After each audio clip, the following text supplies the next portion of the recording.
বিসমিল্লাহির রহমানির রহিম সূরা আস-সফ সাব্বাহা লিল্লাহি মা ফিস সামাওয়াতি ওয়া মা ফিল আরদি ওয়া হুয়াল আজিজুল হাকীম। আসমানসমূহ ও জমিনে যা কিছু আছে সবই আল্লাহর পবিত্রতা ঘোষণা করে, আর তিনি মহাপরাক্রমশালী প্রজ্ঞাময়। ইয়া আইয়ুহাল্লাযীনা আমানু লিমা তাকুলুনা মা লা তাফআলুন। হে মুমিনগণ, তোমরা কেন এমন কথা বলো যে কাজ তোমরা করো না? কাবুরা মাকতান ইনদাল্লাহি আন তাকুলু মা লা তাফআলুন।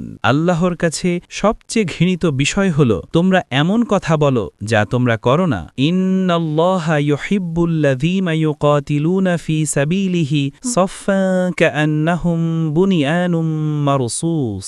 নিশ্চয়ই আল্লাহ ভালোবাসেন তাদেরকে যারা তার পথে যুদ্ধ করে সুশৃঙ্খল কাতারে, যেন তারা একটি সুনিবিড় প্রাচীর। ওয়া ইয ক্বালা মূসা লিকওমিহি ইয়া কওমি লিমা তুযুনানি ওয়াকাদ তা'লামুনা আন্নী রাসূলুল্লাহি ইলাইকুম ফালাম্মা যাগু আযাগাল্লাহু কুলুবাহুম ওয়াল্লাহু লা ইয়াহদিল কওমাল ফাসিকিন।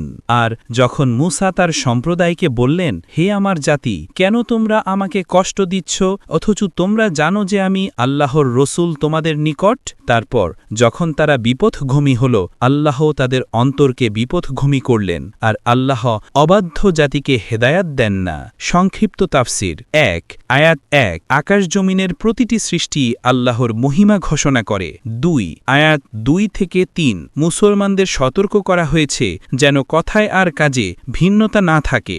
ভণ্ডামি আল্লাহর কাছে অপছন্দনীয়। ৩ আয়াত ৪ আল্লাহর কাছে সবচেয়ে প্রিয় হল সেই মুমিন যারা শৃঙ্খলাবদ্ধভাবে তার পথে সংগ্রাম করে, যেন তারা একটি দৃঢ় প্রাচীর। ৪ আয়াত ৫ বনী ইসরাঈল মূসা আলাইহিস সালামের প্রতি অবাধ্যতা করেছিল, ফলে তারা পথভ্রষ্ট হয়ে যায়। শিক্ষা হল যে জাতি আল্লাহর নবীর অবাধ্য হয় তারা হেদায়ত থেকে বঞ্চিত হয়। বিশেষ ঘটনা এই সূরায় মুমিনদের জিহাদে অংশগ্রহণ ও শৃঙ্খলাবদ্ধ থাকার গুরুত্ব তুলে ধরা হয়েছে।